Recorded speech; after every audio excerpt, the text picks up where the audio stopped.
আজকের ভিডিওতে আমরা দেখে নিচ্ছি আপনি কিভাবে যুবশ্রী প্রকল্প কিংবা বেকার ভাতা প্রকল্পে আবেদন করবেন। এখানে আবেদন করলে আপনি কিন্তু প্রতি মাসে মাসে সম্পূর্ণ বিনামূল্যে ১,৫০০ টাকা করে আপনাদের ব্যাঙ্ক অ্যাকাউন্টে পেয়ে যাবেন। এখানে আবেদন করার জন্য যোগ্যতা কিন্তু কোনো চাওয়া হয়নি, যে কোনো শিক্ষাগত যোগ্যতায় আপনারা এখানে আবেদন করতে পারবেন এবং পশ্চিমবঙ্গের স্থায়ী বাসিন্দা হলে আপনি আবেদন করতে পারবেন।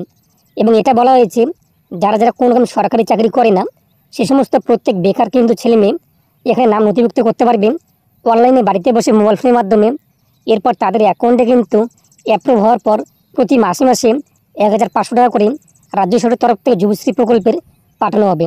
ইতিমধ্যেই অনেক কিন্তু বেকার ছেলে মেয়ে এই প্রকল্প থেকে লাভ পাচ্ছে, অনেকে কিন্তু টাকা পাচ্ছে, আপনারা অনেকেই জানেন।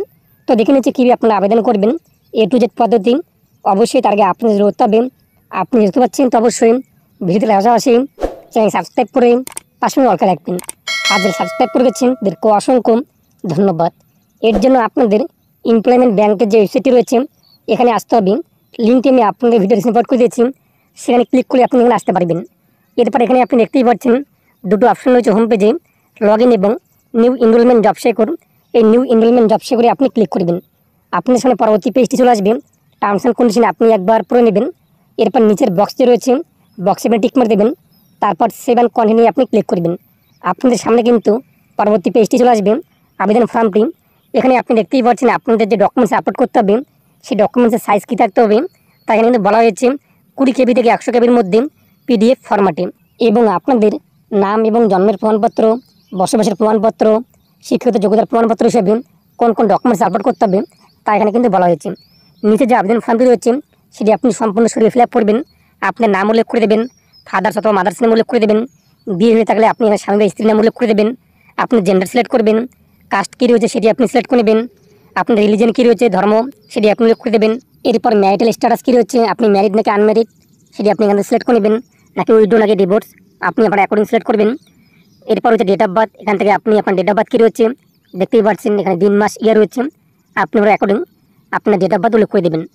তারপর বলা হয়েছে কিন্তু ফিজিক্যালি চ্যালেঞ্জ আপনি কি শারীরিক অক্ষম কিনা হলে আপনি ইয়েস করবেন এবং কোন টাইপের এখান থেকে আপনি টাইপ সিলেক্ট করে নেবেন এবং নিচে পার্সেন্টেজ উল্লেখ করে দেবেন। আর না হলে আপনি নোজে রয়েছে নো আপনি ক্লিক করে দেবেন। তারপর হচ্ছে ইংলিশ সার্ভিসম্যান আপনি কি এক্সপিরিয়েন্স কিনা, যদি হয়ে থাকেন সেটা আপনি ইয়েস করেন, নাহলে আপনি নো করে দেবেন। ডান দিকে রয়েছে কিন্তু পোস্টাল অ্যাড্রেস, এখানে আপনি village, post, district, pincode ward যা যা রয়েছে তা উল্লেখ করে দেবেন। নিচে আপনি স্টেট কিন্তু অটোমেটিক চলে আসবে, এটা হাইট থাকবে। এরপর ডিস্ট্রিক্ট কী রয়েছে সেটি আপনি এখান থেকে সিলেক্ট করে নেবেন। এরপর আপনাদের সাব ডিভিশন কী রয়েছে তা উল্লেখ করে দেবেন, আপনার ব্লক গভর্নমেন্ট কী রয়েছে তা উল্লেখ করে দেবেন, পিনকোড আপনার কী রয়েছে তা এখানে বসিয়ে দেবেন।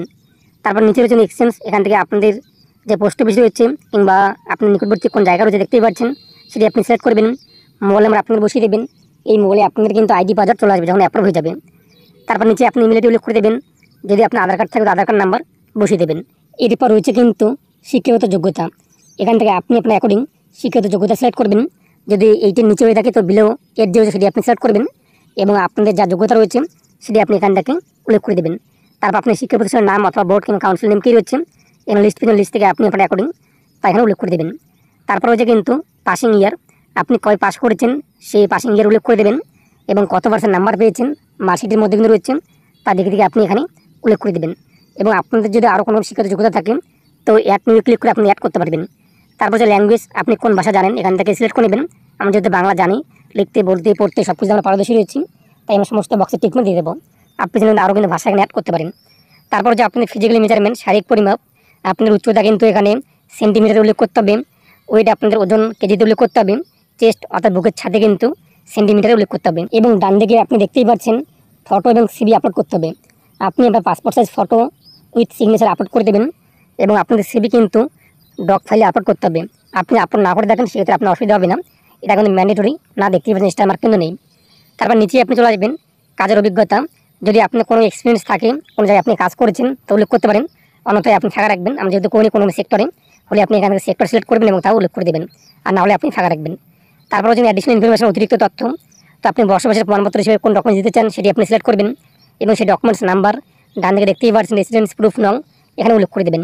এটা আমাদের ইয়েস থাকবে এবং আপনাদের BPL দেখে তো সেটা আপনি ইয়েস করবেন, আর BPL না হলে আপনি নো করে দেবেন। এরপর হচ্ছে কিন্তু অ্যাডিশনাল ইনফরমেশন, আপনি যদি কোনো অতিরিক্ত তথ্য এখানে লিখতে পারেন, অন্যথায় আপনি ফাঁকা রাখবেন। এরপর নিচে যে ক্যাপচারটা আপনি দেখতেই পাচ্ছেন যে রুম রয়েছে তার বক্সে উল্লেখ করে দেবেন। এই যে বক্স দুটো রয়েছে এখানে আপনি টিক মার্ক দিয়ে দেবেন। তারপর হচ্ছে সাবমিট, এই সাবমিটে আপনি ক্লিক করবেন। একবার মিলিয়ে নেবেন সব কিছু ঠিকঠাক রয়েছে কিনা। ঠিকঠাক থাকলে আপনি সাবমিটে ক্লিক করবেন। সাবমিটে ক্লিক করতে আমাদের সামনে কিন্তু পরবর্তী পেজটি চলে আসবে, যেখানে আমাদের ডকুমেন্টস আপলোড করতে হবে। এখানে দেখতেই পাচ্ছেন আমাদের কিন্তু নাম থেকে শুরু করে এভরিথিং বিশেষ রয়েছে, এবং নিচে আমাদের ডকুমেন্টস আপলোড করতে হবে। নাম এবং ডেট অফ বার্থ প্রুফ হিসাবে মাধ্যমিক অ্যাডমিট কার্ড অথবা মাধ্যমিক সার্টিফিকেট অথবা ট্রান্সফার সার্টিফিকেট অথবা বার্থ সার্টিফিকেট, যা 20 থেকে 100 মধ্যে PDF ফর্মে আপলোড করতে হবে। এরপর বসবাসের প্রমাণপত্র হিসেবে আমরা যে ডকুমেন্ট সিলেক্ট করেছি, ভোটার কার্ড বা আধার কার্ড যেটা আমরা সিলেক্ট করেছি, সেই ডকুমেন্টস আপলোড করতে হবে আমাদের কিন্তু 20 KB থেকে 100 KB মধ্যে। এরপর আমাদের কিন্তু এখানে আপলোড করতে হবে যে কাস্ট সার্টিফিকেট, যেহেতু আমরা SC ST OBC মধ্যে পড়ে থাকি, সেই সার্টিফিকেট, এবং আপনি যে শিক্ষাগত যোগ্যতা সিলেক্ট করেছেন সেই শিক্ষাগত যোগ্যতার কিন্তু প্রমাণ আপনি আপলোড করতে হবে। সেই পাস সার্টিফিকেট অথবা আপনি মার্কশিট আপলোড করতে হবে। এরপর আপলোডে ক্লিক করবেন, ডকুমেন্টস আপলোড হয়ে যাবে। তারপর নিচে আপনি দেখতেই পাচ্ছেন ফাইনাল সাবমিটে কিন্তু অপশন রয়েছে। এই ফাইনাল সাবমিটে ক্লিক করে আপনি কিন্তু ফাইনাল সাবমিট করতে পারবেন। তার আগে আপনি চাইলে কিন্তু ভিউ রয়েছে, ভিউ ক্লিক করে ডকুমেন্টসের ভিউ দেখতে পারেন যে ডকুমেন্টস ঠিকঠাক আপনি আপলোড হয়েছে কিনা। এবং নিচে আপনি দেখতেই পাচ্ছেন লিস্ট অফ ফিল্ড অফিসার রয়েছে। এখানে ক্লিক করে আপনি আপনার নিকটবর্তী কোথায় এক্সচেঞ্জ অফিস রয়েছে সেই এক্সচেঞ্জ অফিসের কিন্তু phone number, email ID, address কিন্তু এখান থেকে জোগাড় করতে পারবেন, এবং আপনি আরও বিষয়টা কিন্তু জানতে পারবেন। সব কিছু ঠিকঠাক থাকলে এরপর সাবমিট রয়েছে, সাবমিটে আপনি ক্লিক করবেন। ওকে রয়েছে, ওকেতে আপনি ক্লিক করবেন। আপনার সামনে কিন্তু পরবর্তী পেজটি চলে আসবে। পরবর্তী পেজে আপনি দেখতেই পাচ্ছেন টেম্পোরারি এনরোলমেন্ট নাম্বার আপনার সামনে চলে আসবে, এবং নিজে প্রিন্ট পেজে ক্লিক করে আপনি এই পেজটি কিন্তু প্রিন্ট করে আপনার কাছে রেখে দিতে পারবেন। টেম্পোরারি EB নাম্বার যে নাম্বারটি আপনার কিন্তু স্ট্যাটাস চেক করার সময় কাজে আসবে। এর জন্য আপনি হোম পেজে রয়েছেন, হোম পেজে চলে আসবেন। এরপর আপনি view status of enrolment and Yuvashree এখানে ক্লিক করবেন। আপনি যে EB number plan job secure ID temporary নাম্বারটি তা উল্লেখ করে দেবেন। এরপর নিজের সিকিউরিটি কোডটি দেখতেই পাচ্ছেন তা উল্লেখ করে দেবেন। তারপর সাবমিটে আপনি ক্লিক করবেন। সাবমিটে ক্লিক করতে আপনার সামনে কিন্তু আপনাদের স্ট্যাটাস চলে আসবে, সেটি আপনাদের অ্যাপ্রুভ হয়েছে নাকি, রিজেক্ট হয়েছে নাকি, পেন্ডিংয়ে রয়েছে নাকি, এখন এমপ্লয়মেন্ট ব্যাংকের নাম নথিভুক্ত হয়নি, তা এখানে কিন্তু দেখতে পারবেন। এছাড়াও আপনি কিন্তু নিচে দেখতেই পাচ্ছেন ডাউনলোড অ্যাকনোলেজমেন্ট রয়েছে। এই ডাউনলোড অ্যাকনোলেজমেন্টে ক্লিক করে অ্যাকনোলেজমেন্ট স্লিপ ডাউনলোড করতে পারবেন। এবং এখানে আপনি দেখতেই পাচ্ছেন বলা হয়েছে আপনি যেখানে আবেদন করেছেন, আবেদন করার পর আপনার আবেদন যাচাই করা হবে, এবং 5 ওয়ার্কিং ডেজের মধ্যে আপনি রেজিস্টার মোবাইল নাম্বারে কিন্তু ID পাসওয়ার্ড পেয়ে যাবেন। সেই ID পাসওয়ার্ড দিয়ে আপনি কিন্তু এই ওয়েবসাইট থেকে স্ট্যাটাস চেক করে নিতে পারবেন যে লিস্টে আপনাদের নাম রয়েছে কিনা। এবং যখনই ওয়েটিং লিস্টে আপনাদের নাম চলে আসবে, এরপর আপনার ব্যাংক অ্যাকাউন্ট আপডেট করতে হবে। সমস্ত আপডেট আমি আপনাকে জানিয়ে দেবো। এই জন্য আপনার চ্যানেলকে প্রতিনিয়ত ফলো করবেন।